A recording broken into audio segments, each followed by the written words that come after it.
Senator. Senate Joint Resolution 327. Has everybody reviewed that? Is there a motion? I'm automatic. Is there a second? Okay, we've had a motion and a second. Any further discussion or any other motions? If not, please open the roll.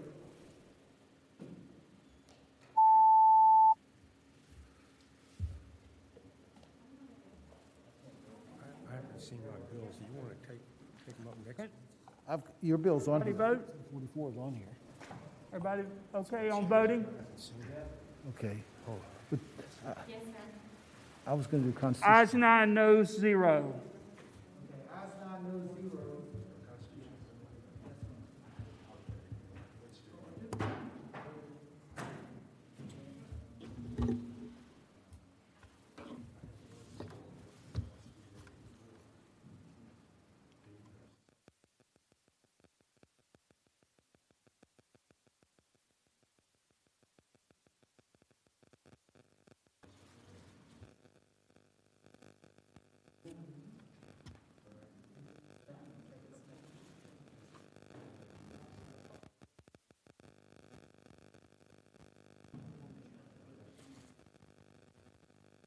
Okay, next bill, reports, Senate Bill 1101, is Senator Eben present? Senate Bill 1101, is Senator Eben present? Okay, Senate Bill 1148, Senator Kiggins present? Yes, she's outside. Okay, Senator Kiggins, you've got Senate Bill 1148.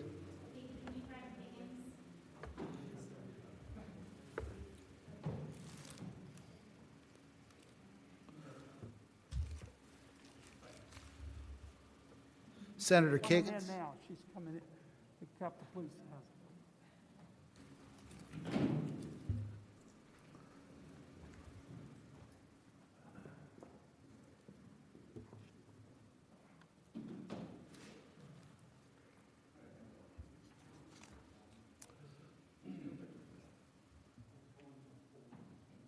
Okay, Senator Kiggins, 1148. I think this is the bill that we've seen 2 or 3 times before, and it simply changes the date of the June primary. Is that correct?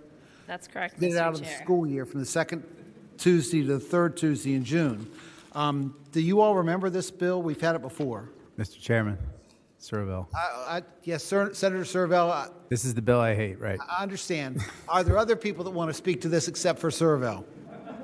Thank you. Well, I'll speak to it. well, we've got some public that wants to comment. Senator Servell, since nobody else wants to talk, if you've got something to say. No, I don't. I was just making a joke. Okay. My position hasn't changed. Okay, Senator Kiggins, do you have anything new, any new information on this from last year? Mr. Chair, no, I do not. It's just I'm happy to be back after this bill had a reenactment clause put on it, Okay. but it is the same bill. Okay, there is public comment, and there, with 3 minutes aside, 3 minutes for the pros, 3 minutes for the cons, public comment, please. Pamela Berg, please go ahead.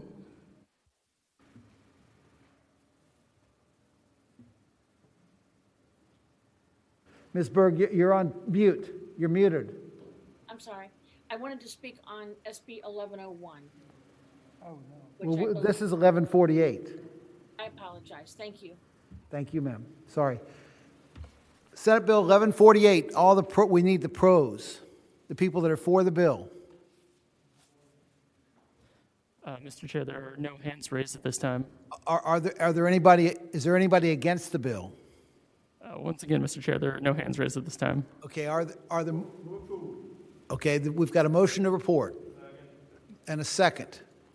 Is there further discussion? Are there any other motions? If not, open the roll.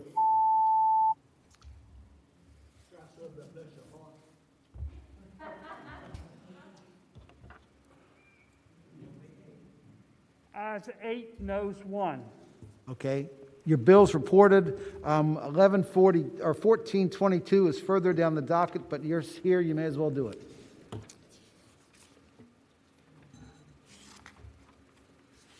I'm sorry.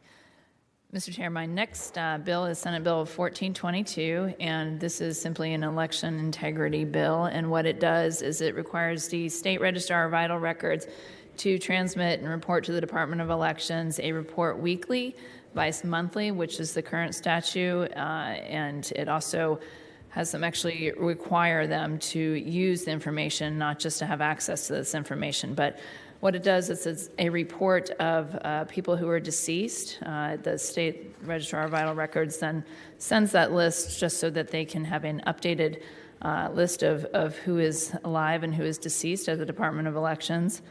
And it just allows for a more efficient system and, again, voter integrity. Senator, my understanding is current law, they transmit the information on a monthly basis? That's correct. That's the main change in this bill. It goes from monthly to weekly, and it changes line 19, so it just says shall have access to actually they are required to use the information. There was reports of localities that were actually updating some of their voter registration lists through obituaries, and just was not a real accurate, not best practice. So this bill simply changes that. Is there any are there documented allegations of dead people voting or votes counted among the dead? It wasn't really, we didn't delve into it. It wasn't really a dead people voting issue. It was just how to make sure we had the most accurate list of who is actually alive and registered to vote. Mr. Chairman. Senator Mason. Thank you, sir. Senator Kiggins, when this administration started and we got a new team in elections, they asked us to sit tight on bills that had to do with IT and computers because they had a problem with it. Do you know, I mean, this makes sense, but do you know whether the systems are set up such that they'd be able to transmit the data on a weekly basis? Electronically? Yes.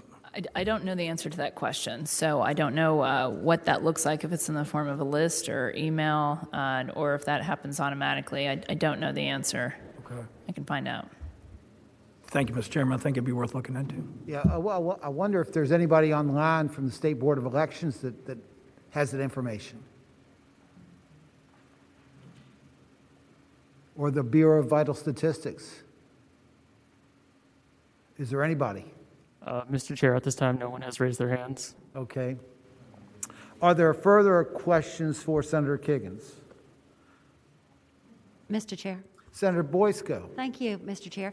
I'm wondering, Senator Kiggins, if you have heard, if all the registrars around the state have asked you to do this, where are you getting the bill from? What motivated you to bring this bill before us? There's a House companion of this bill. It was an issue more in rural southwestern Virginia, and but I imagine that it's probably an issue for more localities than just those ones. But it was a companion to a House bill that we thought was a good idea, and just was a good way to make sure that they are comparing those lists of people who have deceased to people who are actually registered to vote. So it just made sense to me. But I didn't have any specific complaints that were brought to me. Follow-up question, Senator Boysko. Are you aware of what added, if this is going to add an extra burden to the registrars or to the local electors, elections offices, and what that is, if any? They're doing it anyway, just on a month. They should be doing it on a monthly basis. So that just makes it up on a weekly basis. So even if it is a little more work, I think it's worth it just to, again, just to restore voter confidence and let people know that, we do care about the integrity of our elections. Thank you. And we don't have any information from the Registrar of Vital Records with respect to whether this is going to require additional people or cost at all. We don't have any of that.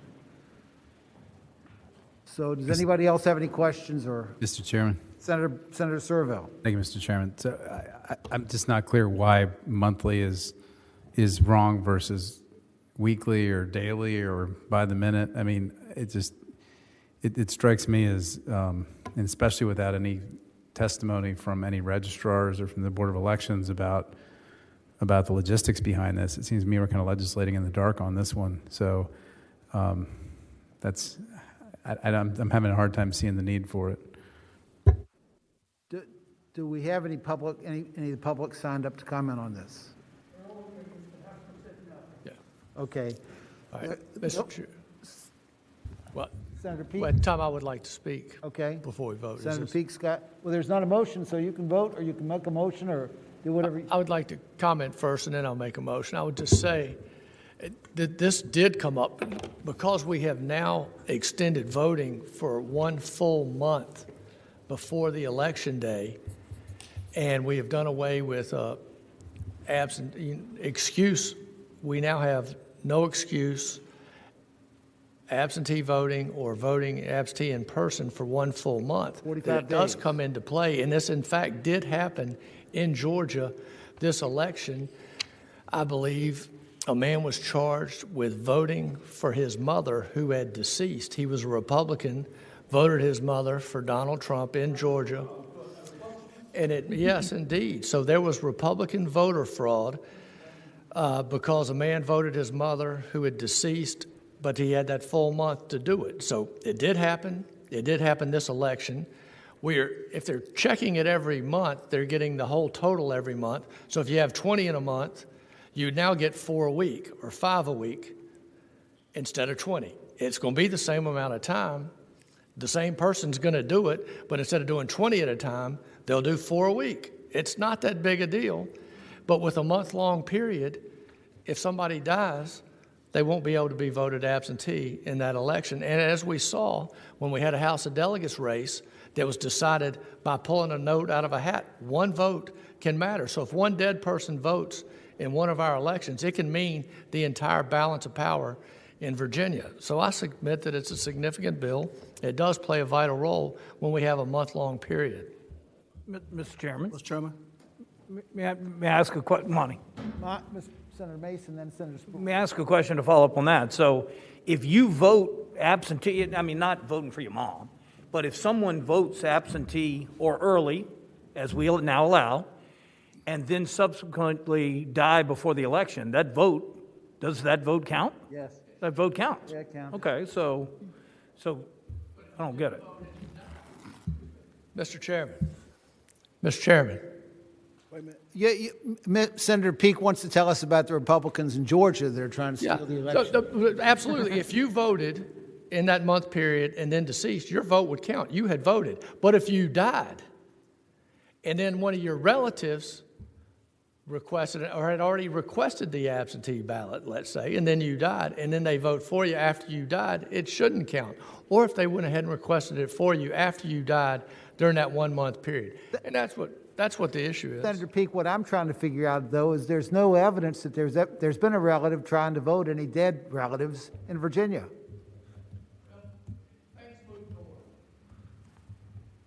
Well, but the clerk, John Garrett, told me that was a Pennsylvania report, not a Georgia report. So if they move north, it's headed to Canada.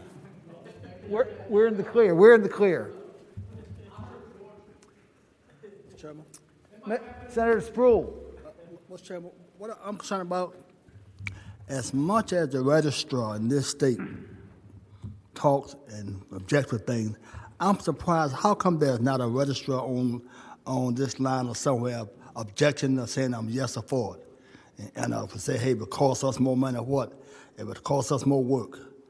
As much as they do the registrar, you mean tell me a registrar, the state registrar, somebody online saying, hey, yay, nay, maybe so? Mr. Chair, we're trying to get them on the line. I think with the committee time change, they didn't happen, but we're trying right now to let them know. They know about it, but I don't care about getting them online. They know about it. They should have been online before. I'm supporting the bill. Don't mess it up. Chairman, Senator Bell.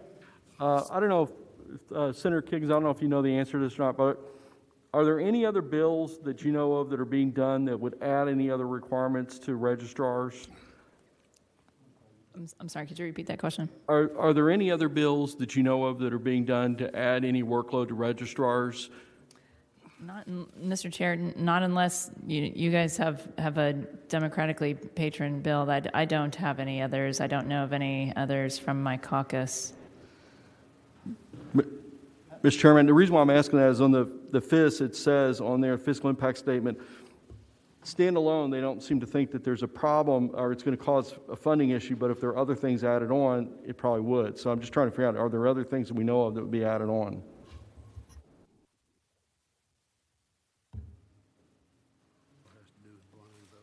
Okay. Okay, the bill's before the committee. Are there people that, is there a motion or? A report. Got a motion? And a second to report. Is there further discussion or are there other motions? If not, open the roll.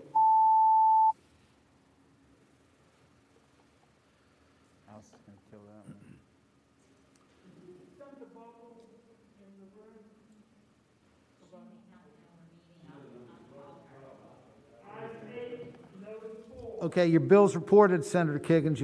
You did very well. Senator Evans, Senate Bill 1101. This is the National Popular Vote Compact, and I would respectfully ask the committee if they would strike the bill. I'd like to do that. Okay, do we need a recorded vote on that? Okay, all in favor of striking the bill, vote aye. Opposed, vote no.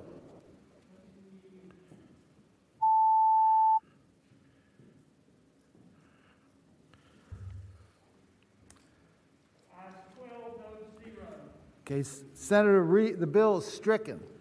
Senator Reeves, you've got 1331. You've indicated it won't take but a few minutes.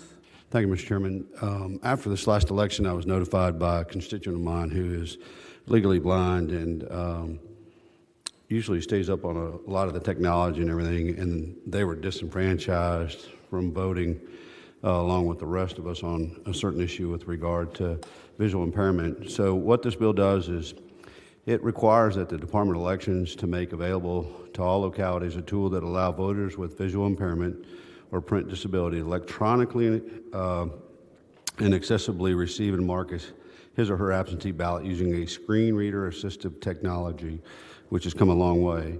On receipt of the application for an absentee ballot from the applicant who indicates that he or she will require assistance due to a visual impairment or print disability, the general registrar is required to provide to the applicant the ballot marking tool with a screen reader assistive technology. So the background on this just a little bit, the blind and print disabled people want to vote privately and independently using their absentee ballot just like everyone else.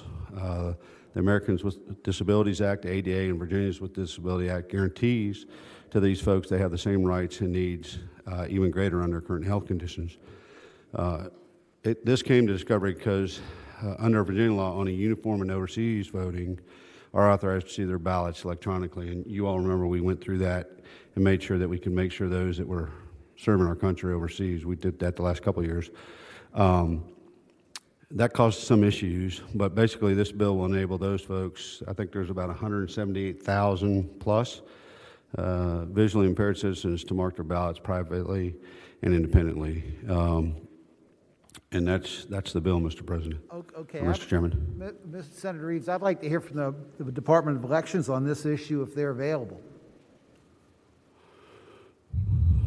Is Jessica on the line? If you are, I'd like to know if you've looked at this bill, what you think. Yes, Mr. Chair, she's being moved into the room right now. Okay, thanks.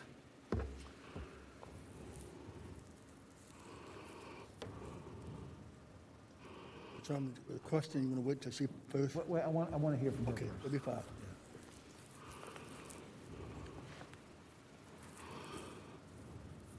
Jessica Bowman, please go ahead whenever you're ready. Good afternoon, Mr. Chairman. Good afternoon. We're looking at Senate Bill 1331. I want to know what kind of, would this impose a burden on your department, one that you're not prepared to undertake, or it seems like it meets an important need? Do you think you can do it? Mr. Chairman, yes, this language actually comes from a consent decree that the department entered into earlier in 2020. So at this point, this would kind of codify current practice that we did for the November election. So we do not project any fiscal impact or anything that we cannot do, as we are already doing it as ordered by the court. In other words, this bill would just codify existing practice pursuant to the consent decree? Correct. Okay, Senator Spruill, you had a question? Okay, does anybody have any questions of Jessica? Does anybody have any questions of Senator Reeves? Is there anybody from the public that wants to speak to this? Mr. Chair, there are several members of the public who wish to speak to this. Okay, 3 minutes aside. 3 minutes for the pros, 3 minutes for the cons. Would those in favor of the bill please use the Zoom feature, raise your hand, to raise their hand at this time?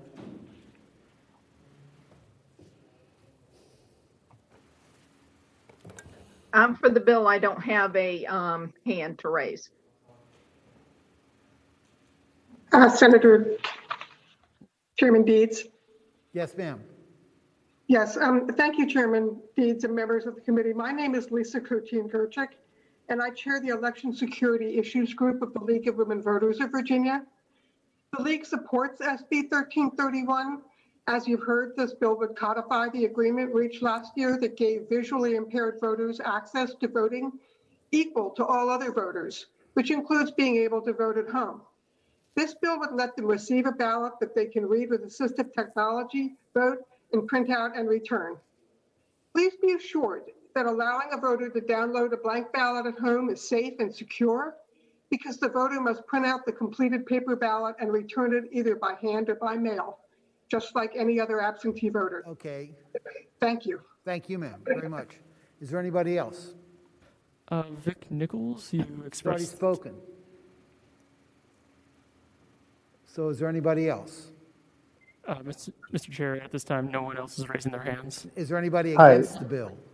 I don't think so. If you are not in favor of the bill, please use the Zoom feature, raise your hand.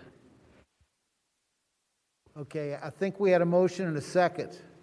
Mr. Clerk, did I hear that correctly? Yes, sir. Okay, so is there further discussion of the bill? Are there other motions? If not, please open the roll. Mr. Chair, there is a member of the public who wishes to speak. Strike the roll. Yes, ma'am. Derek Manners, please go ahead. Yes, sir.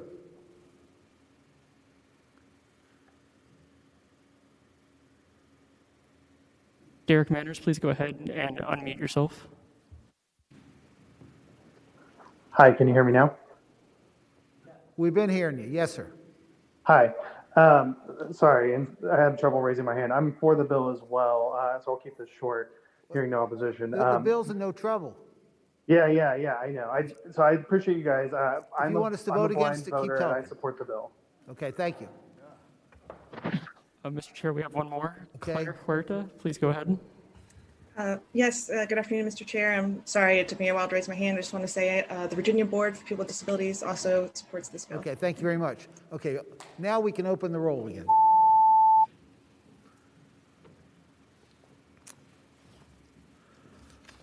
Okay, congratulations, Senator Reeves. Is Senator Newman in the room? Senator McClellan, 1395. Yes, Mr. Chair. 1395 is essentially a Virginia version of the Voting Rights Act. Is this similar to the bill that Delegate Van? No. Okay. No, it is not. And I do have a substitute. Okay, there's a substitute. I've got a note that there are going to be amendments to the bill, but this is a substitute bill. This is a substitute, that's right. Mr. Chairman, I would move the substitute so we can get it before us. Okay. Motion and a second to adopt the substitute. All in favor, say aye. Aye. Okay. The substitute's before you. Is it on Legislative Information Services? Is it on the webpage? As far as I know, Meg, are you on?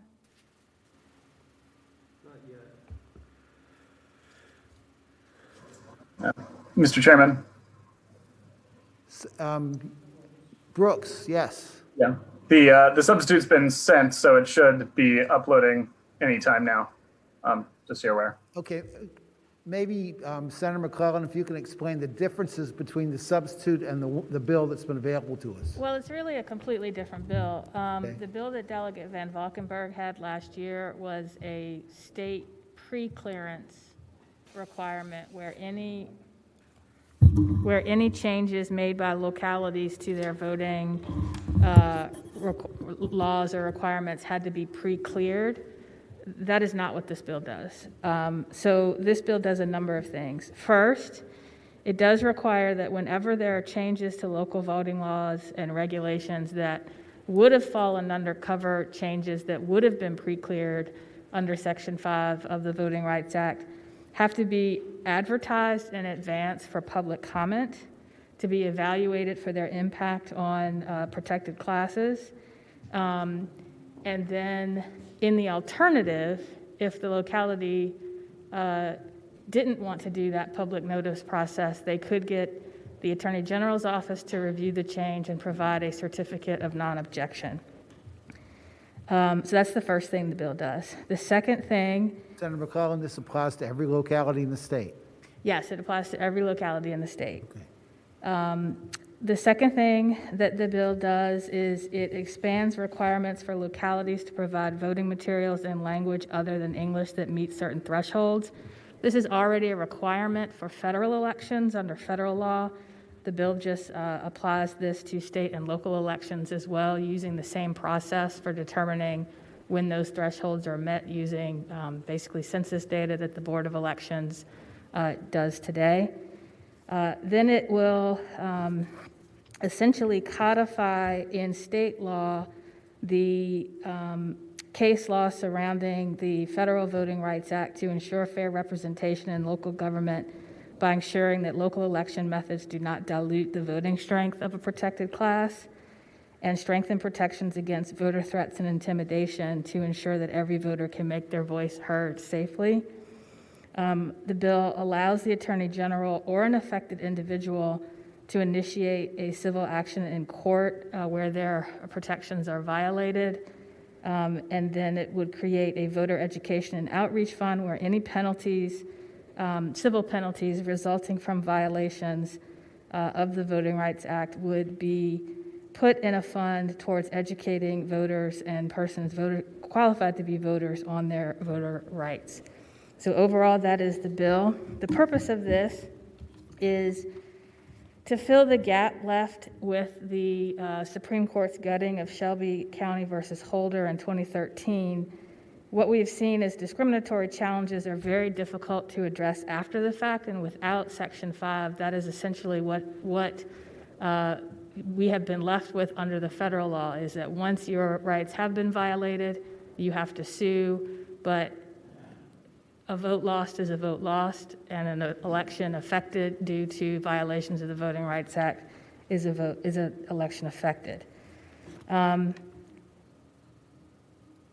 can walk through particular sections. I can answer questions. I know there are a number of people who want to testify, and in particular, this is a bill that frankly, Delegate Marcia Price a year ago started working with New Virginia Majority, the NAACP Legal Defense Fund and Education Fund, the Lawyers Committee for Civil Rights Under the Law, and the Advancement Project. So this is a year-long effort to try to strengthen and codify the Federal Voting Rights Act into Virginia state law, and that's the bill. Let's see if there's some questions first. The committee will remember that last year we had House Bill 761 that was somewhat similar to this. It reported 10-5 with a substitute. It was amended again on the Senate floor, but it didn't pass the House. So this bill and with the substitute is kind of a rewrite of what was introduced. But Senator Eben is the first one up. Senator. Thank you, Mr. Chairman. A question for Senator McClellan, or a few questions. One, and I'm just looking at the original bill because I couldn't get the substitute to load yet, but does it require, the requirement for an interpreter, that's already a requirement for federal years, is that right? That's right. So we're just extending to voters the same information and courtesy in the off year. The other question I had, though, was about the at-large elections. Say that you have right now district school boards and you want to have an at-large chairman. Would this prohibit you from adding the at-large chairperson? No, it does not. Hold one second. Let me Because it talked about diluting. What you have to do is, Mr. Chair, I may need to phone a friend because there's some civil rights lawyers who helped to write that language. But as I understand that section of the bill, if you do have an at-large position, you have to ensure that by going to an at-large position, you are not going to dilute the voting strength of any protected class or dilute the principle of one person, one vote. But again, if one of the lawyers on the line, if I misstated that or you'd like to add more clarity. And hopefully there will be somebody on the line that can answer that question during the comments then. And the substitute's now online. Okay. Do you have additional questions, Senator Evan? No, thank you, sir. Okay, Senator Peake is next. Yes, thank you, Mr. Chairman. And I know we've had some similar bills and gone through them, but I would just note that the original 1395 is 6 pages, and the substitute, which just came up about a minute ago, is 13 pages. Is it double space? Same. Okay, same. Mr. Chair, if it would help, I'd be happy to walk through the substitute section by section. I think that might be useful, and let me tell you, this bill is a big bill, and it has to go to finance, and so I want to get rid of it today, one way or the other. So next week we can do constitutional amendments and not have to worry about this, particularly because it's got to go to finance. And that's fine. I'm just going to point. I'm going to vote no. I haven't had time to review it fully, and then that way it won't be uncontested on the floor. And but I don't think at this point it's helpful for me to go through it. You do or you don't? But I don't think it would be. But I'll look at it afterwards, and then we'll see if it changes by the time it comes up on the floor. Senator Donovan's next. Mr. Chairman, I just need to echo the comments of Senator Peake. I'm new to this committee. I have not seen this bill before. It is umpteen pages. I know there's a sense of efficiency that is admirable, but I think that process requires time to review and digest and have a chance to talk to advocates about a bill that we're seeing for the first time. I think we should not proceed this week. Mr. Chair, I'd like to walk through the sections of the bill if it's okay. Senator McClellan, why don't you do that if you could just give us that overview? Thank you, Mr. Chair. So if you look, starting on lines 20, this is section 24.2, 104.1, civil actions by the Attorney General. This is new to Virginia law. The Attorney General already has the authority under state law to document and investigate criminal violations of the voting rights laws. This gives the Attorney General the authority to do a civil investigation so that if, rather than imposing criminal penalties, you can look to find whether there have been violations of the law that would allow civil penalties. And those civil penalties, which I'll touch on when I get to them, would be put in a fund that would be used to educate voters about their rights and responsibilities as voters under Virginia and federal law. So that is the first section of the bill. Okay. Section 24.2, 126, vote denial or dilution. This is codifying the Federal Voting Rights Act, Section 2, and its case law into Virginia law. Section 24.2, 127, impairment of voting rights of registered voters, also codifies into Virginia law the Federal Voting Rights Act and case law. Under minority language accessibility, 24.2, 128, sections A and B are current law that were just moved into this new section for clarity, but without changes. Section C is new, and this is a cause of action that the Attorney General may initiate for a civil action to, if necessary, require that covered locality to provide the materials in that language. 24.2, 129 is new to Virginia law, but this is the process where you either have to, if you engage in a covered practice, and as defined, covered practices captures those changes that would have had to be pre-cleared under Section 5 of the Voting Rights Act. If any locality makes a change that fits the definition of a covered practice, they must give at least a 30-day comment period. If they make changes as a result of that comment period, they must then provide a 15-day comment period on those changes. And then once the changes take effect, a 30-day waiting period to allow the voters impacted by those changes to either challenge it or otherwise educate themselves.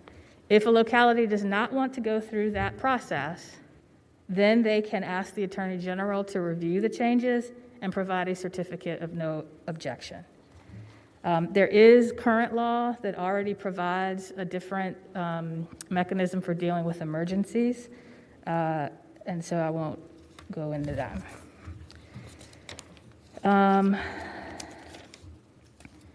Starting at line 158, Section 24.2.130 is the Voter Education and Outreach Fund that is created in state law that any civil penalties resulting from violations of this law will go into that fund to be used to educate voters on their rights under federal and state law. Section 24.2 to 24.1 codifies, again, case law evolved from the Federal Voting Rights Act and puts that into state law.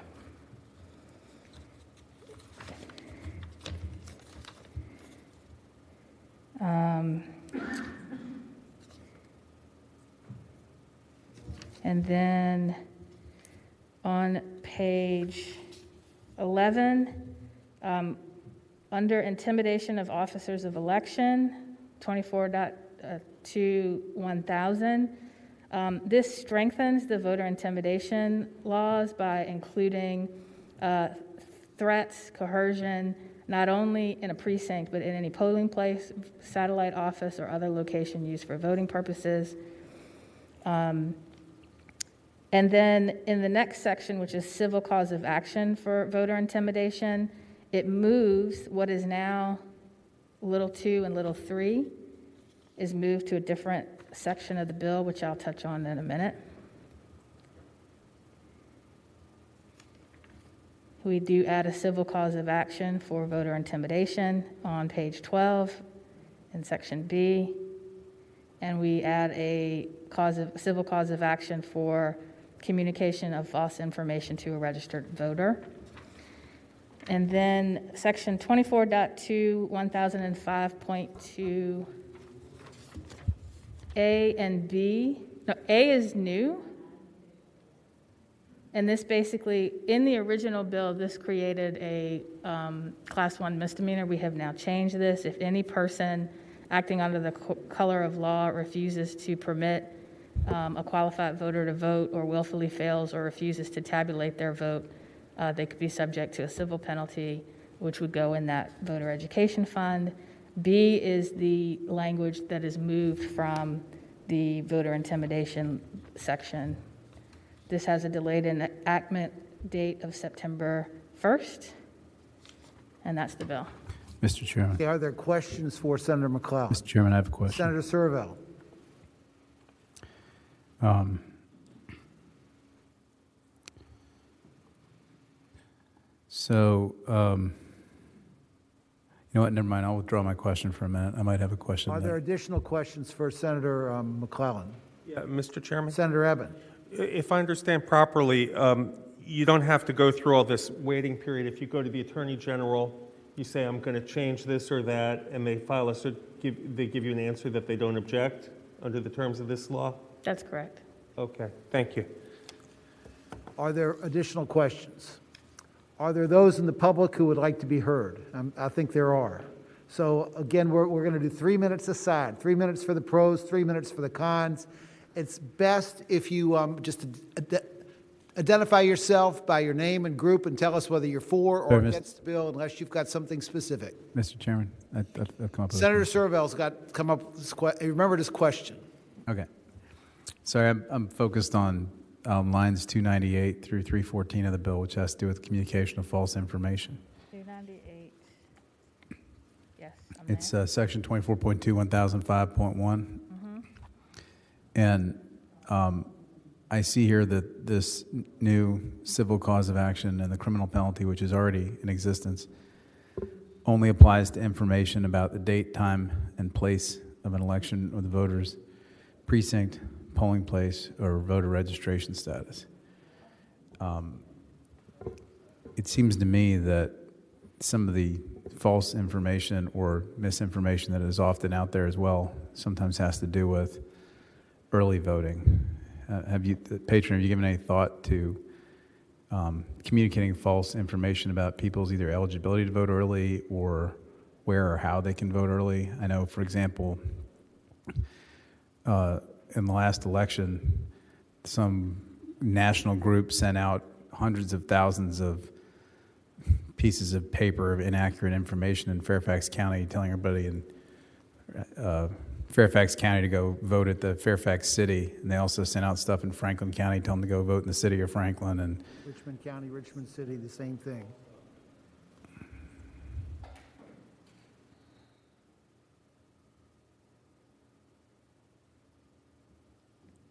I'm sorry. Did you get to the end of your question? yeah, my question was whether you had given any thought to expanding it to misinformation, false information about early voting. No, I think we assumed that that would be covered by the existing law. If you would like to make that change, I'd probably be open to it. Okay, I'll work on an amendment while we take public input. Are there additional questions for Senator McClellan? If not, we can open up the public comment. 3 minutes for, 3 minutes against, please. Would those in the public who are for this bill please raise their hand in Zoom using the Zoom function? Kadeem Cooper, go ahead. Thank you, Chairman Deeds, for allowing me the opportunity to testify today. My name is Kadeem Cooper, and I serve as Policy Counsel for the Lawyers Committee of Civil Rights Under Law. I'm here today to urge the passage of SB 1395, the Voting Rights Act of Virginia. In the past year, Virginia has enacted several important bills to repeal discriminatory voter ID requirements, expand early voting, and implement automatic voter registration. But Virginians still face potential discrimination. In 2019, for example, students at George Mason had their voting registration applications denied because they did not include their dorm name and number in their addresses. The Lawyers Committee had to litigate in order to ensure that the students were able to cast a vote in the 2019 election. This legislation will serve as an important safeguard for the rights of Virginians. It will provide citizens with notice of and the ability to bring a private right of action to challenge potentially discriminatory actions, in addition to allowing pre-clearance review of voting changes by the Attorney General of Virginia. Several states, including California, Washington, and Illinois, have implemented similar voting rights acts with great success. People of color have used these laws to challenge discriminatory voting systems, and they have enabled racial and ethnic minorities the opportunity to elect the candidate of their choice.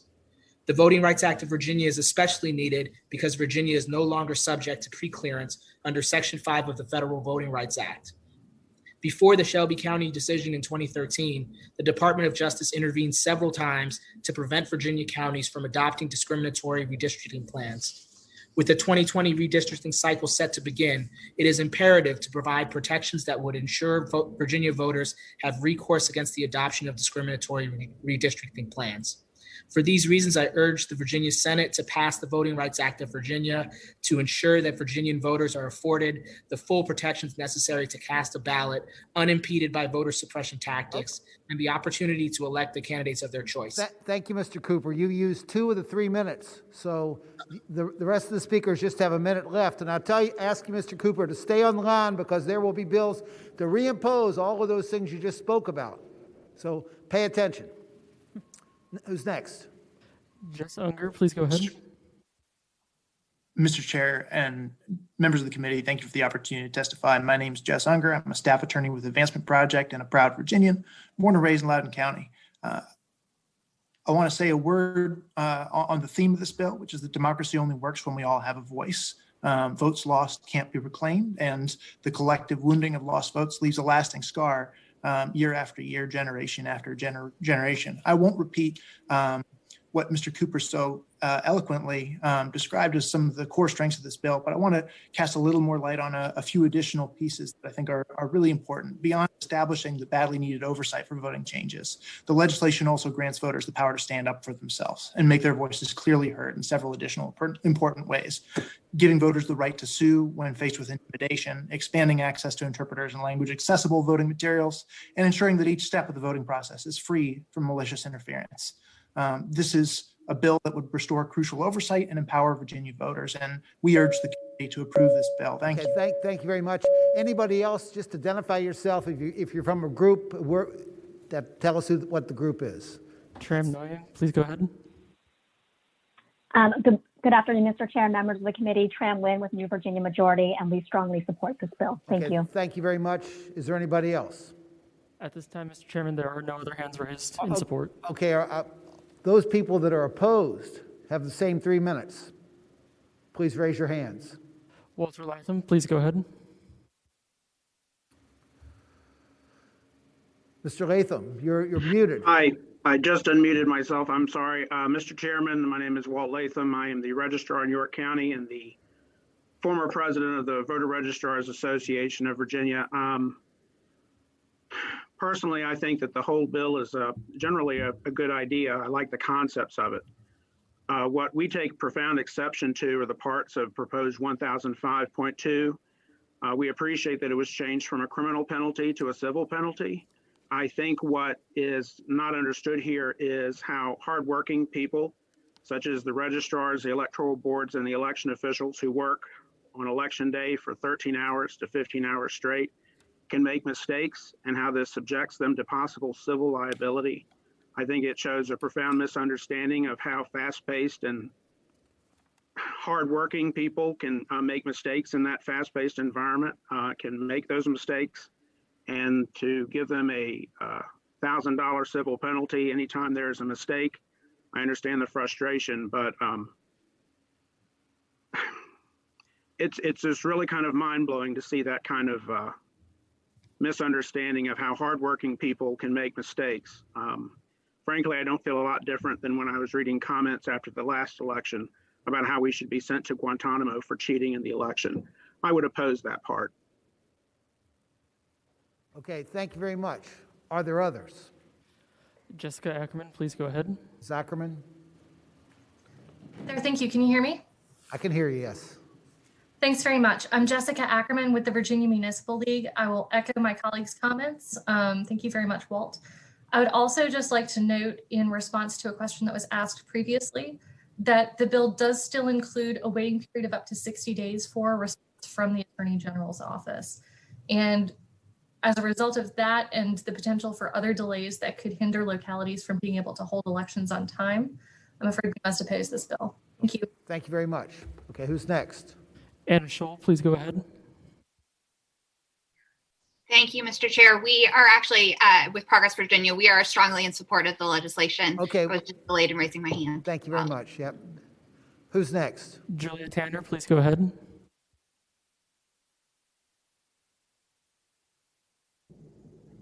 I apologize. It took me a minute there. Julia Tanner with the League of Women Voters of Virginia, and we support this bill. Oh, thank you very much. We got out of order. I'm not sure what happened. Are there any? We're interested in hearing from people opposed to the bill. Are there others? There do not appear to be others. Is there further discussion from the committee? Mr. Chair. Or are there motions? Yes. Who? Sorry, Mr. Chair, there is one other person who just raised their hand. Okay. Katie Boyle, please go ahead. Katie Boyle. Thank you so much, Mr. Chairman. I'm sorry, I thought I had it raised already, but I'm Katie Boyle with the Virginia Association of Counties. Appreciate the committee's time. Certainly appreciate the intentions behind this bill. Localities share the goal of ensuring access to the franchise. We expend significant local dollars on election administration. I think the concern here is that this bill imposes fairly heavy oversight, even to changes that are ministerial, such as relocation of polling places. Their exposure of localities to litigation is a concern. I think, even if the locality were to prevail, the case still has to be defended. That imposes costs on jurisdictions that could be pretty significant, especially with jurisdictions that don't have in-house counsel. These cases can be very technical. I could see you needing to bring in technical experts to defend. And so if you all are interested in moving forward with this legislation, we would be very interested in discussing how to mitigate these costs. I think also need to think about how this is going to interplay with redistricting and the requirement for cleaning up split precincts and how that interplays with the prohibition on making changes to polling places within 60 days of the election. So thank you very much. I appreciate it. Okay, thank you, Ms. Boyle. Mr. Chair. Senator McClellan, let me make sure there's nobody else in the public. There's nobody else in the public that wants to be heard on this. Is that correct? At this time, Mr. Chair, there are no hands Okay, raised. Senator McClellan, I guess you're going to close up. Yeah, thank you, Mr. Chair. I just want to make 3 points in response to the testimony that we heard. One, I want to point out that the civil penalty that the registrars opposed is a amount not to exceed $1,000. It is not $1,000 per violation, and frankly, you'd be able to look at the totality of the circumstances of a particular case. If it's just a mistake, there's probably not going to be a fine, but it is not to exceed $1,000. Second, I want to make clear, it is either you provide the public notice or you get a certificate of no objection from the Attorney General. You do not have to do both. And I think one of the witnesses made it sound like I think you had to do both. I also want to highlight last minute polling changes are not ministerial. Polling changes can have an impact on whether or not someone can exercise the right to vote. I have at least 3 examples of polling changes made that made it more difficult for people to vote. Here in the city of Richmond, when a polling location was moved, the registrar's office was moved from downtown on a bus line out to Laburnum Avenue, not on a bus line, in an area that is tucked away where 2 highways intersect, and nobody knew where it was, and a lot of people didn't know that change had been made until they showed up at the registrar's office to vote early. That is not a ministerial change. If you do not have access to transportation other than public transit, and there isn't a bus stop nearby, those are issues that, had that been publicized in advance under the timeline of this bill, probably the registrar would have known, if she didn't already know, that she was potentially disenfranchising people. So I think this is essentially codifying federal law, but enshrining it in the Virginia code because voting rights matter. Thank you, Mr. Chair. Okay, the substitute bills and before the Mr. committee. Chairman. Senator Surville. Thank you. I have my amendment now. Mr. Chairman, my motion be that at line 301 and 302, that we strike the entirety of line 301 and 302, and in place of that, we insert the following. For purposes of this section, quote, false information, close quote, shall refer to information only about the date, time, and place of the election or the voter's precinct, polling place, registrar's office, voter satellite offices, or voter registration status. And the effect of that amendment, Mr. Chairman, would be to add registrar's office and voter satellite offices to the types of false information that could be actionable under this code section, either as a misdemeanor or in a civil action. Okay, does everybody understand Senator Surville's amendment, or does anybody have any questions about it? Do I have a motion on the amendment? So moved. Second. Motion and a second on the amendment. All in favor, say aye. Aye. Opposed? Nay. Okay, the bill's amended. The substitute's amended. My information is if it's going to be passed, it's got a fiscal impact. It's going to have to go to finance and appropriations. So if there's the appropriate motion to report would be to report and re-refer to finance. Are there motions on the bill? Move to report and re-refer. Okay, a motion and a second to report and re-refer to finance. Is there further discussion on the bill? Are there other motions? If not, please open the roll.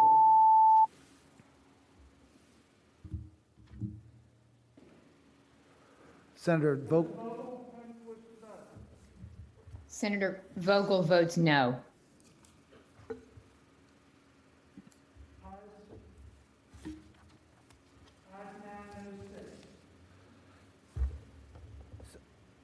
Okay, the bill's reported and re-referred to finance. Senator Norman's back there. I hope Mr. Cooper's still on the line. Senator Norman's still in the room. I told him I'd take care of his bill, but.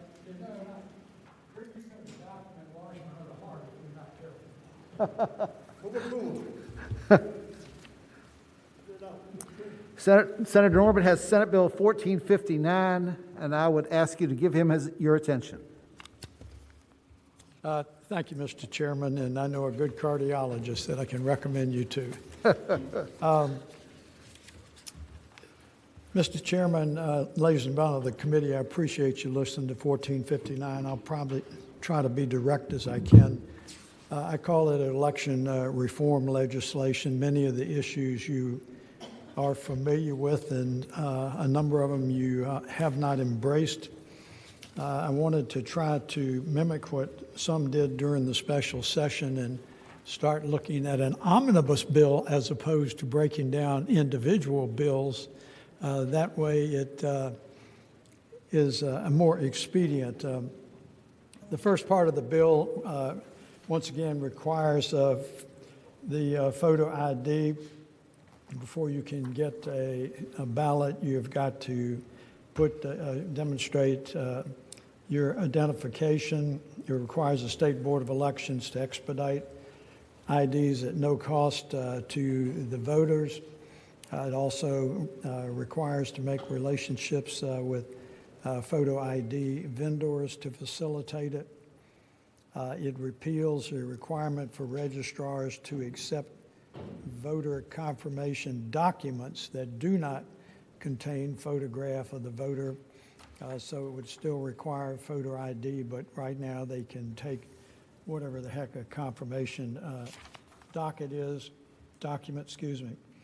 It does allow for the casting of a provisional ballot if someone does not have a ID with them. Next, categorical, and I'm not hitting all of them because I am a realist. The next general category is report of absentee ballots by precinct.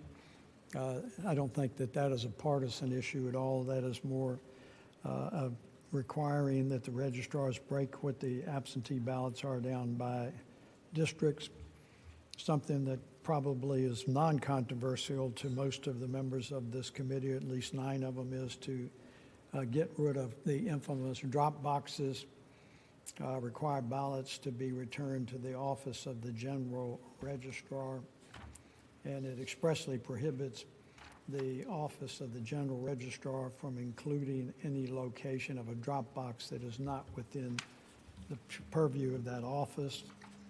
Absentee ballots would be required to have the signature. Once again, you all are intimately familiar with that.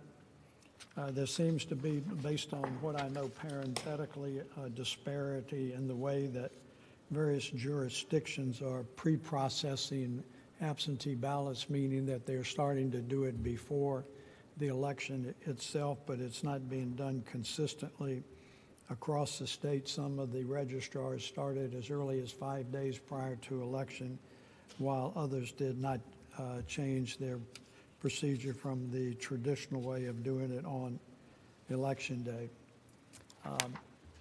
That is a 1,000-foot overview of it, but being realistic, it is restoring some of the changes that have been made in recent years. It is not intended to be partisan, but attempting to just maintain integrity. And no, don't even think for a second. I do not believe the election was stolen. Got nothing to do with that whatsoever. It's just reforms that I think are appropriate. Are there questions for Senator Norman? Mr. Chairman. Senator Reeves. Mr. Chairman, Senator Norman, on lines 673 through 674, the italicized that's been written in there says, a witness failure to provide a zip code shall not be considered a material omission and shall not render the voter's ballot void. Have we had a lot of that where registrars were, if the witness didn't put their zip code, they weren't counting them? That is my own, Mr. Chairman, my response to the senator, that is what I understand. Thank you, Mr. Chairman. Are there further questions?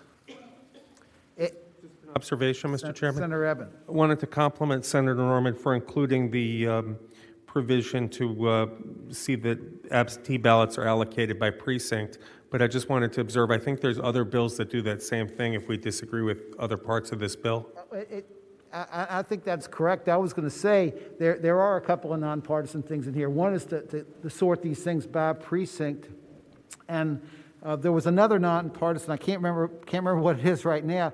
Sure, they're all nonpartisan. So, but it seems to me that several of the other provisions undo things we did during the special session or in the last session, and they undo some of the things that some of the other bills we have purport. Mr. Chairman. Senator Servell. Thank you, Mr. Chairman. First of all, I'm happy to see that Senator Norman has adopted my counting absentee ballots by precinct bill that I put in 2010. My question was with regard to the photo ID. Would this require a photo ID? Well, if I've evolved in my thought process, I'm embracing you doing the same thing, sir. Right. I'll work on that. Would this require a photo to vote or vote by mail? I'm sorry? Would this require a photo to vote by mail? It's going to basically require a confirmation of who you are by a photo ID under any circumstances. Okay, Mr. Chairman, further question. Senator Servell. So I remember when Delegate Campbell put in a bill like this back in 2013, and when I was serving in another place and another time. And those were happier days, sir. Yeah. Yeah, I learned really well how to be a speed bump. My question is, the question I asked him at the time was, I remember back then we had a lot of people who were deployed in Iraq and Afghanistan, and I was trying to understand how they were supposed to be able to provide a copy of an ID if they're out on some post serving our country when, they don't have a copy machine or some way to, provide a copy of a photo ID in order to cast their vote. I was curious if you'd given that any thought. Mr. Chairman, and I don't respond quite as facetiously as this, that in our law firm, we've had a number of ladies and gentlemen that were called up on the National Guard that have been deployed in places I can't even spell, much less pronounce. You know what? The cell phones always worked. And they got a thing on there, I am told now, I still have an old flip top, but I am told that there's some phones you can actually take a picture of things with. Can you believe that? With those photos, with those phones as well? Yeah. They print out a copy if you're to send to the registrar? You can take a picture of it, sure. With the printer? We won't have the ongoing debate. I think we all understand the bill. Are there further questions for Senator Norman? Thank you, Mr. Chairman. Even though I'm uncharacteristically full of foolishness, I appreciate your courtesies. Thank you very much, sir. Mr. Chairman, I move the PBO of the bill. Okay. What? Is there further discussion or are there further motions? You guys just complimented me. Got a substitute motion to report that's been seconded. That's what we'll vote on. We have public comment on the bill. I apologize. We have public comment on the bill. So we have 3 minutes aside. All the people for it, raise your hand in the. You'll have a chance to. The people that are for. 1 moment, Mr. Chair. People are still coming into the room. Okay. As Mr. Chair said, if you are in favor of the bill, please use the Zoom function to raise your hand.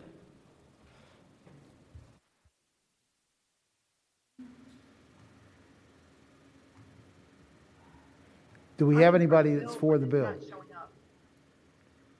At the moment, there are no hands raised. Okay, are there hands against the bill?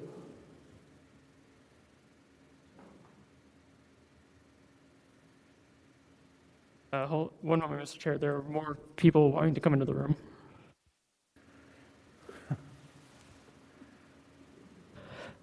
I see a hand. Vic Nichols, please go ahead. Yes, I'm Vic Nichols. Hi, we had a technical problem here. I am for the bill. People are able to get churches or family members or the like to be able to go and get IDs and stuff. This is not a problem at all. Thank you.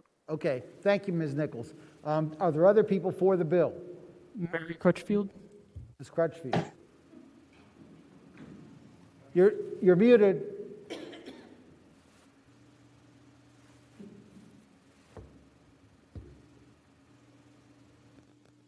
Can you hear me now? Now I can. Yes, ma'am. Thank you. I'm Mary Crutchfield speaking for the League of Women Voters, and we are opposed to this bill. Okay, thank you very much. Are there other people for the bill? Okay, the League of Women Voters is against the bill. We've got a motion to report, and which is a secondary motion, and it's been properly seconded. Open the roll. Motion to report.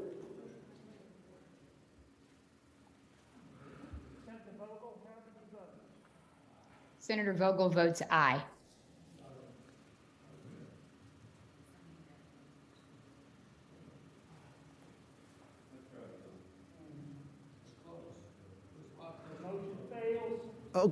Okay, we'll fall back on the primary motion, which was to PBI that was properly seconded. All in favor of PBI vote green. All opposed vote red.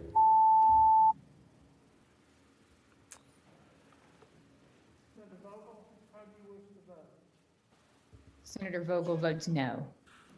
Okay, thank you very much, Senator Norman. And now Senator Newman's got another bill, 1348. Turn your attention to that, please.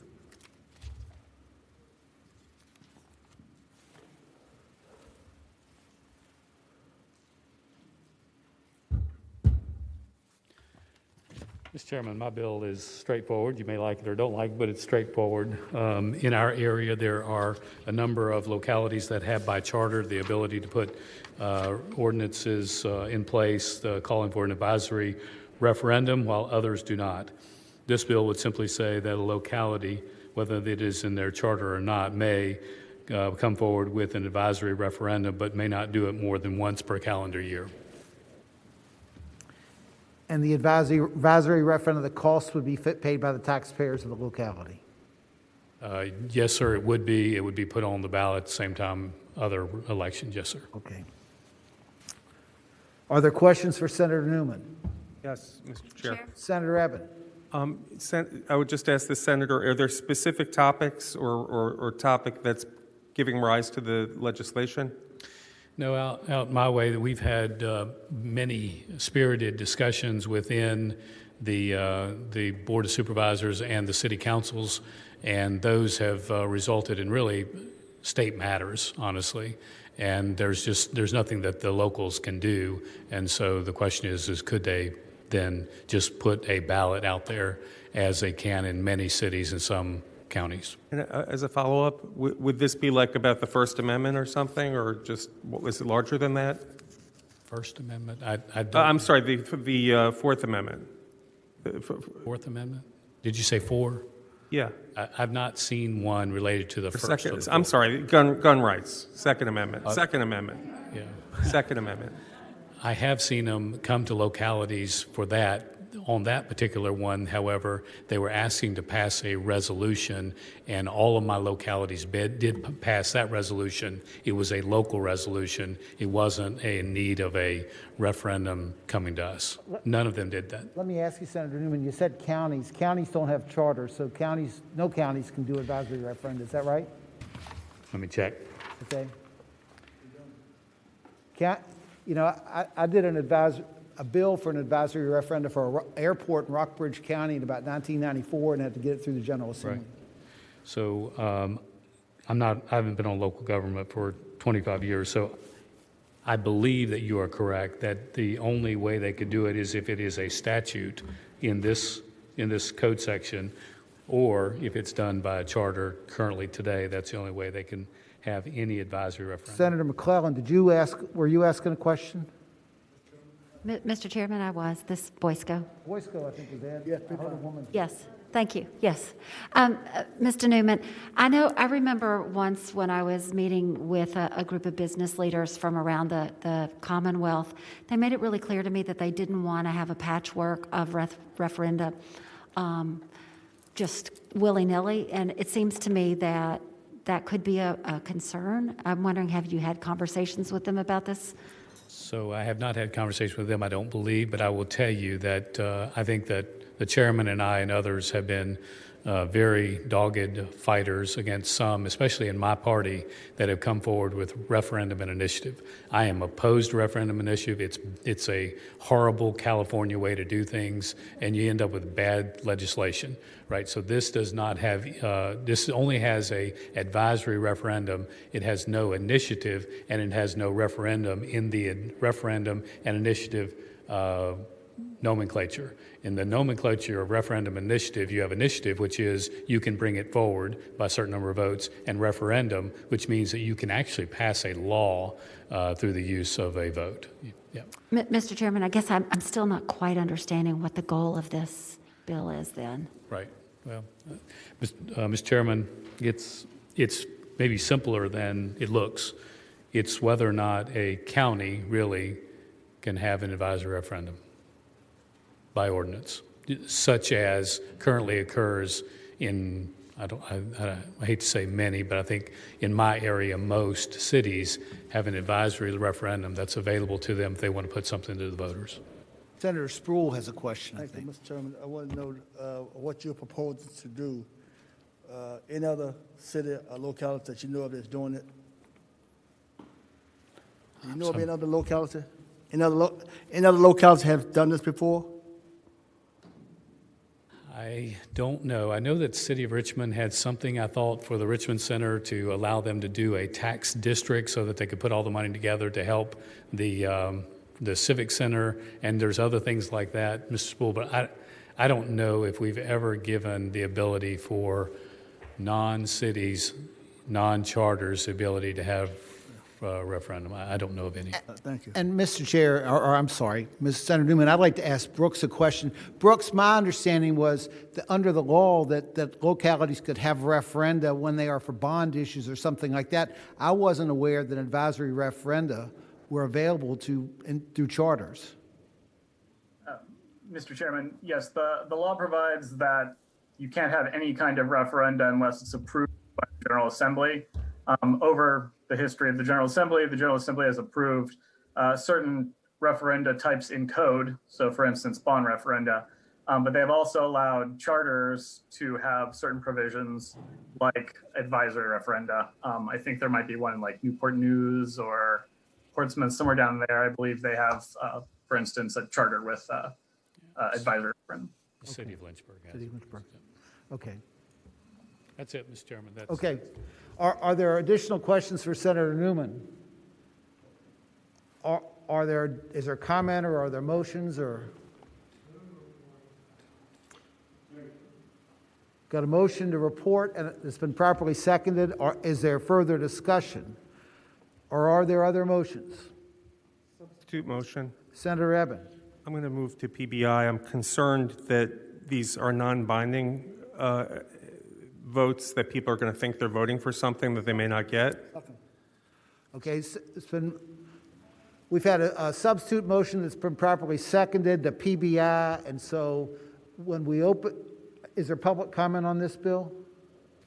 At this time, Mr. Chair, there are no hands raised. So votes, green votes will be to PBI the bill. Okay, please open the roll.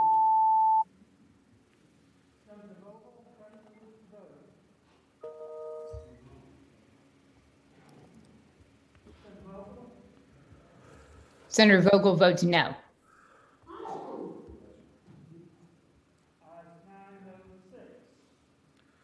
Ayes 9, no 6. Okay, the bill is PBI. Thank you, Senator Newman. Is Senator Suderland in the room?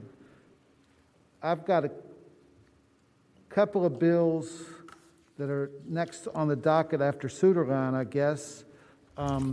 12, and I would ask Senator Eben if you want to. Did you want to? Which one? 1245 and 1246. Okay. Did you want to start with 1245? Yes, I'll do that. Let's see.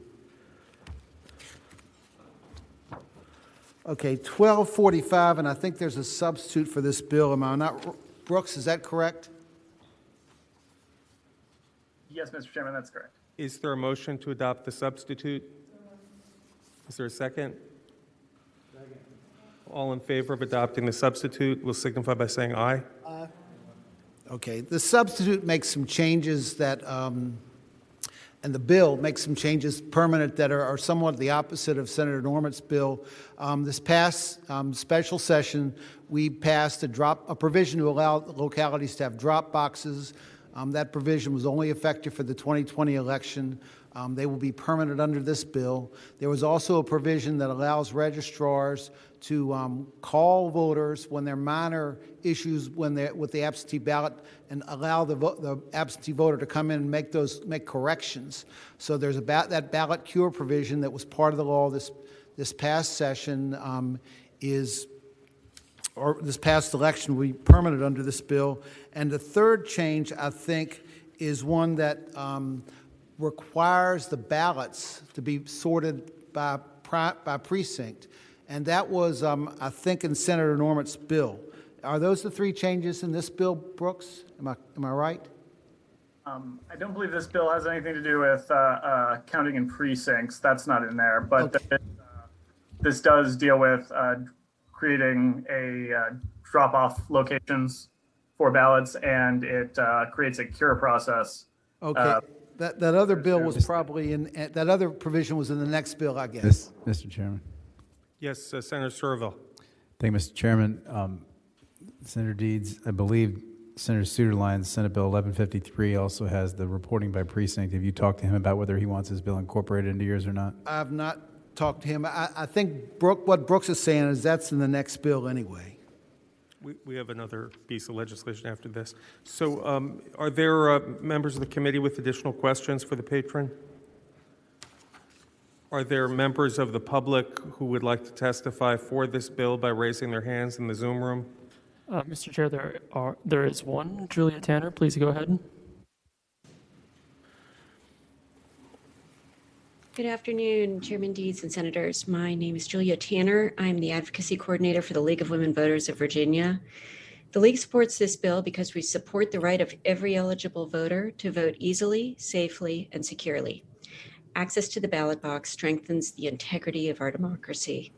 Some voters want the assurance of hand delivery, but waiting in line can be problematic if they need to return quickly to a job or a sick family member or a baby. 40 states allow drop-off of absentee ballots at designated locations, and I and my family were among those who made use of them under the temporary legislation last fall. The CISA-led COVID working group calls drop boxes secure and convenient. Letting voters correct minor procedural errors will help them make sure their votes count, and this is the law in 18 states, including Colorado, Georgia, Minnesota, and Utah. SB 1245 will support safe, secure, and convenient voting, and we are proud to support this bill. Thank you, Ms. Tanner. Are there any other speakers for the bill? Yes, Mr. Chair. Trim Nguyen, go ahead. Thank you, Mr. Chair, members of the committee. Tram Nguyen with New Virginia Majority. I just want to thank Senator Deeds for carrying this bill and to the General Assembly for passing a lot of these provisions during the special session. Virginia had a wildly successful election because of these changes and because of the hard work of our election officers and registrars, and so we strongly support permanently codifying these changes. Thank you. And are there speakers, additional speakers for? Any speakers against the legislation? Mr. Chair, there is one more person who wants to speak in support of the bill. Well, let's hear from them. Jessica Bowman, please go ahead. Good afternoon, Chairman and members of the committee. Jessica Bowman, Deputy Secretary of Administration. Thank the Senator for carrying the bill, and the administration supports the bill. Thank you. Okay. And were there any speakers against the legislation? Move report, Mr. Chairman. Okay, there's a motion from Senator Spruill that's been seconded by Senator Boysko. Any further discussion among members of the committee? Okay, the committee will vote then.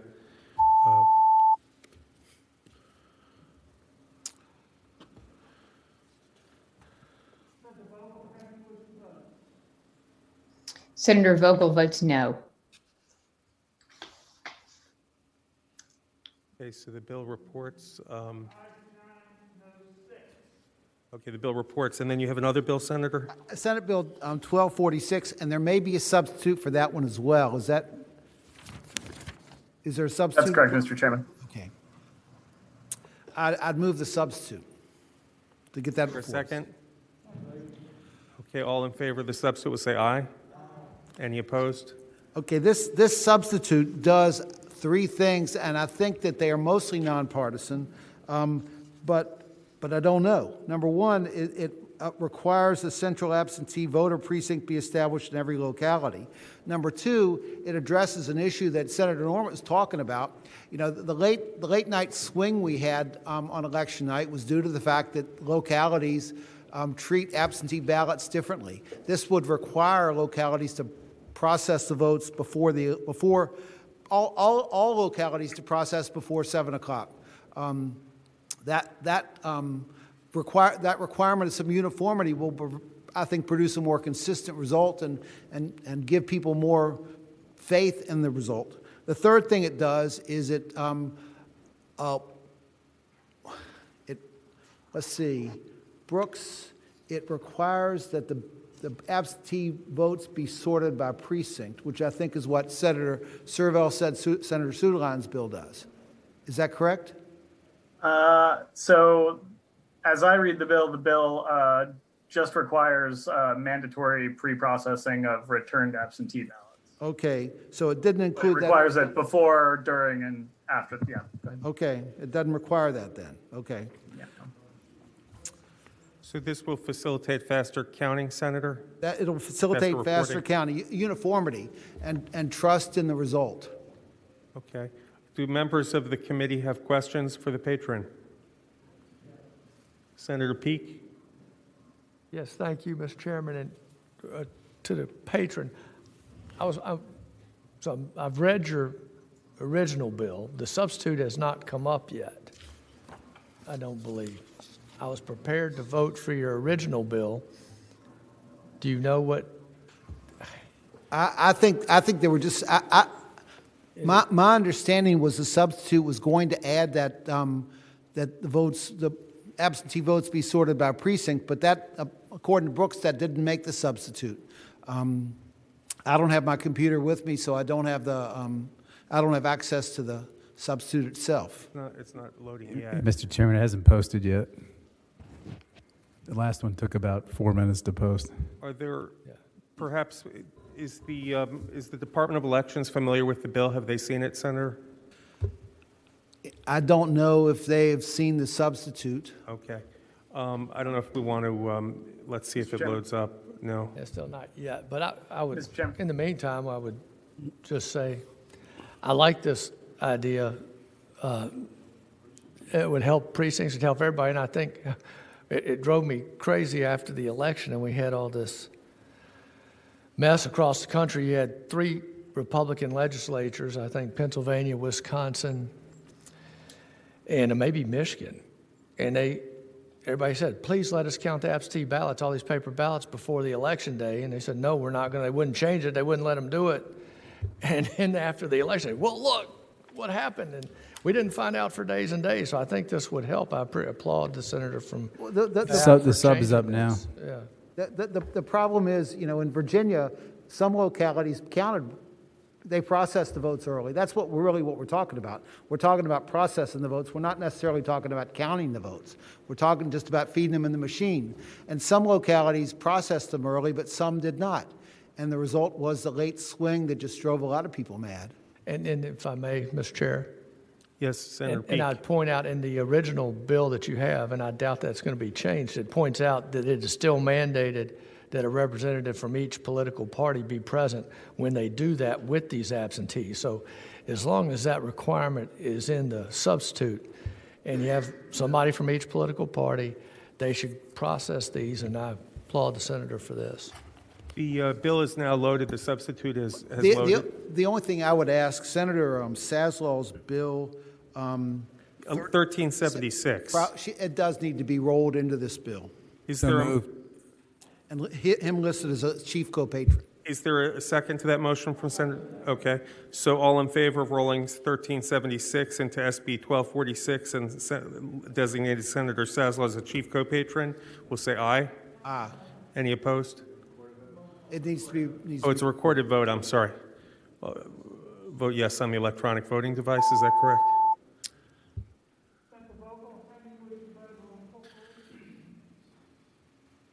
Senator Vogel votes aye. Okay. We're now at the primary bill. I don't know if there are members of the public waiting to comment. At this time, Mr. Chair, there are no hands raised. Okay, is there a motion to report? Second. Okay, and a second. So all in favor of SB 1246 will indicate on the electronic voting board.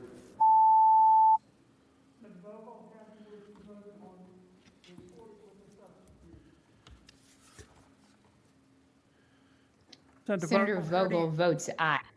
Thank you. Sorry, I can't hear you. Senator Vogel votes aye.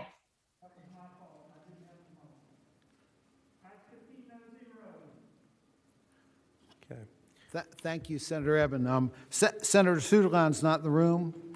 Senator Ruff, you've got the next bill on the, are you in the room? Yes.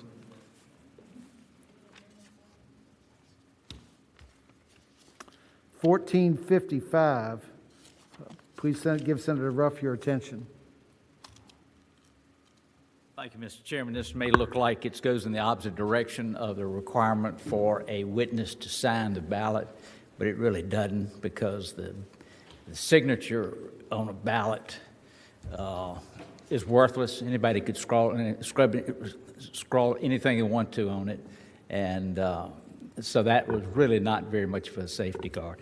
What this bill does is require the witness to put their name and address, print their name and address.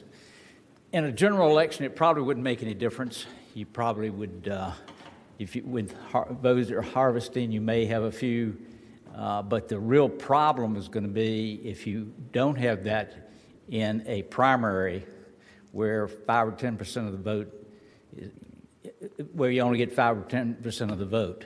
In that case, somebody who's very well energized may come up with enough signatures, enough voters that you catch somebody off guard. So, Mr. Chairman? Senator Eben. It seems to me that we passed Senator Favola's bill yesterday through the full Senate that was taking away the requirement for a witness signature. So if I would ask Senator Ruff, if we pass this, we're doing the exact opposite and then some? Not, Mr. Chairman, I would say not exactly, because the signature, like I said, you probably couldn't read them. There was no requirement that they be a registered voter, so you wouldn't have anything to go back on. But if in my primary last time, in one precinct, my opponent got 1 vote. If he had gotten several hundred votes, then there would be no record to see what happened. So if you had that data and you saw where one person had gone out and gotten a lot of ballots, you would know that maybe something wasn't quite right, and you could check back with that person to see if anything was going on. I see. Well, just to follow up, I think that if Senator Favola's bill was to be successful in the House or get to the governor's desk, it would have no witness signature, and this would require that the witness give their address. Is that correct? It would require them to just print their name and put their address, yes. Okay. Are there members of the committee with further questions for Senator Ruff? Mr. Chairman. Senator Boysko. Thank you, Mr. Chairman. Isn't it current law that if someone commits voter fraud by putting a ballot in that is unlawful, that they would be punished? Mr. Chairman, I would answer that yes, that is correct, but how would you know if you didn't have any trail to follow whatsoever? Okay. Okay. Are there further questions? Mr. Chairman. Senator Surville. Thank you, Mr. Chairman. I mean, I'd appreciate the intent of the patron, and I think he's, sincerely is trying to be helpful, and that more information can always be, help to do a forensic after the fact. But in my experience, I've met people that often get their address wrong if they move a lot, and they maybe transpose a number or put road instead of place, or drive or instead of court, or whatever. And it just seems to me that this just would create more opportunities to disenfranchise people as opposed to enfranchising them. And from my perspective, I don't feel like there's really a fraud issue that requires us to, nail down such a strict forensic record of what occurred in these scenarios. And so I just don't feel like it's something that's necessary. Mr. Chairman, I would respond that it has nothing to do with the vote, but just the witness. And if the witness puts his address down 143 times wrong, yeah, there may be a little bit of a problem there, yes.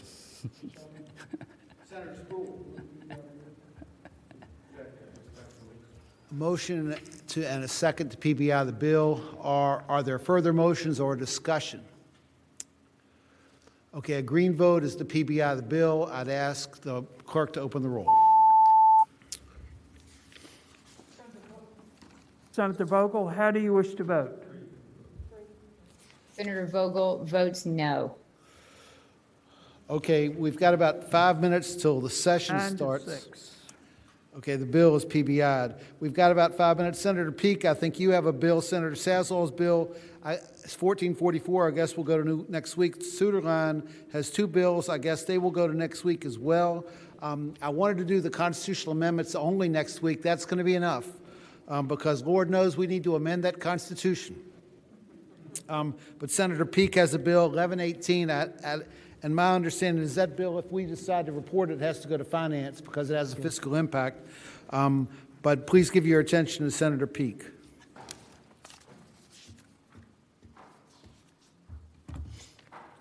Thank you, Mr. Chairman. And I would start out, I'm going to make a floor substitute on this bill. If you look at it, I'm going to strike Section C, lines 33 through 38. And the purpose of that, first of all, this is a Social Security check for our registrars. So when somebody registers to vote, this provides that the registrars check the Social Security numbers to make sure they're actually a citizen, actually a person, and the names and Social Security numbers match. That's when a new person registers. Is there a second to Senator Peake's amendment? Okay, all in favor of the amendment say aye. Opposed, no. One no. So striking Section C would apply that to existing voters. And I don't like what it does because of what has happened in Georgia, and so I want to take that off the table. This is not a bill to kick people off the rolls. This is not to make it harder to vote, and this is not to clear the rolls of legitimate voters, which I think they did in Georgia at one point. So we're eliminating the requirement that registrars check everybody who's already on every August 1st. So C is out. So now this bill only applies to people who currently register to vote. They already provide their Social Security numbers. And then this just takes it one step further, and the registrar then checks that Social Security number with one of the available DMV, Social Security Administration, one of the things that they have to check it with. And everybody asks, well, has this ever happened? This never happened. Y'all are bringing us stuff because nothing's ever happened. This actually happened. We've talked about it. It actually happened in Harrisonburg. A guy was registering voters. He was providing false Social Security numbers. They were dead. He was getting them out of the cemeteries. And the registrar happened to realize, that guy died. I know that person. This isn't him. And so this would just be a voter integrity, and I think we need it in our elections. It's very simple. I think we understand. Chairman? This is similar to a bill that passed in 2019 and was vetoed by the governor. Is that correct? Mr. Chairman, this bill has been vetoed by 2 separate governors. Okay. But now things have changed, and we need, the public has serious doubts, whether valid or not, about who is voting. Well, the Harrisonburg case happened, what, about 2016 or something, didn't it? Sir? The Harrisonburg case was about this came after that. I think my first session, 2017, okay. exactly. Senator Evans, you had something? Yeah, just briefly, very briefly, is Senator Peake aware that non-citizens can get a Social Security number? No, I am not. According to the Social Security Administration website, generally only non-citizens authorized to work in the United States by the Department of Homeland Security can get a Social Security number, but nonetheless they can.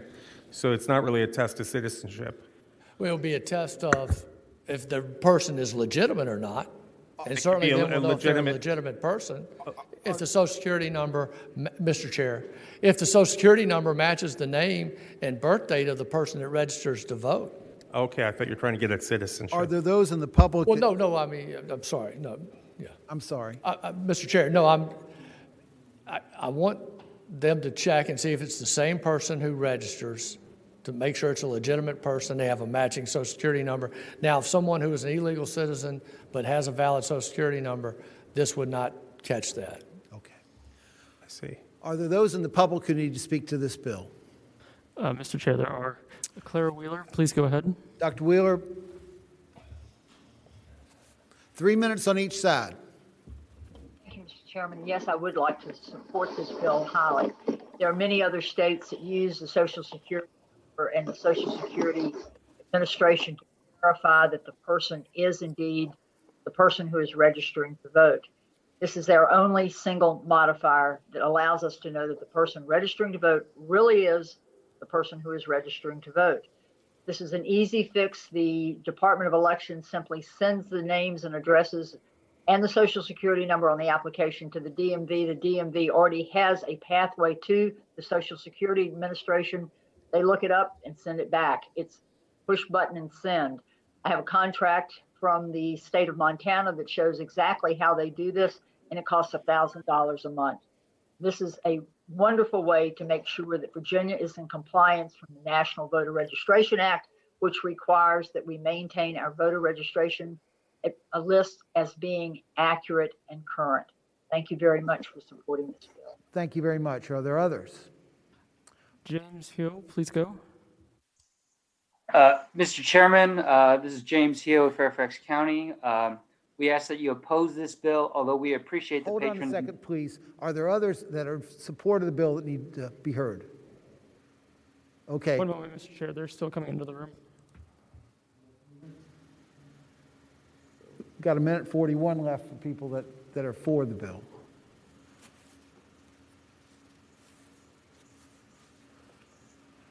Vic Nichols, please go ahead. Thank you. Yes, Vic Nichols. Yes, for the reasons that you were just given, that is why I am in support of the bill. It verifies who the person is and puts us in line with federal laws. Thank you. Okay, thank you very much. Are there others in support of the bill? At this moment, Mr. Chair, there Okay. is no. Please go forward if you're opposed to the bill, please. Start the 3 minutes.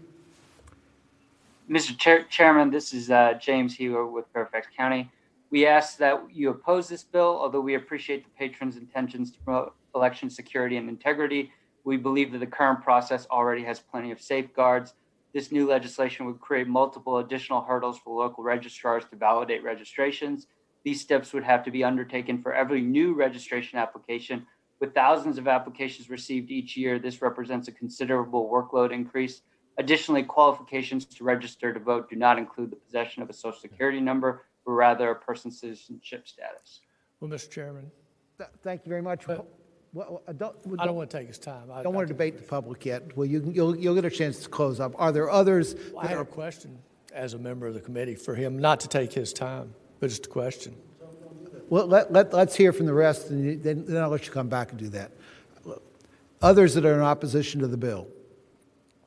Would those that are in opposition to the bill please raise their hand in Zoom? Tram 9. Okay, Ms. Quinn. Good morning. Good afternoon, Mr. Chair, members of the committee. Tram with New Virginia Majority. We oppose the bill. The Social Security Administration's Office of Inspector General has reported and admitted that the flaws and errors in the voter registration verification system within the SSA has prevented eligible applicants from registering to vote. So we strongly oppose the bill. Thank you. Okay, thank you very much. Are there others? Michelle Cantor-Cohen, please go ahead.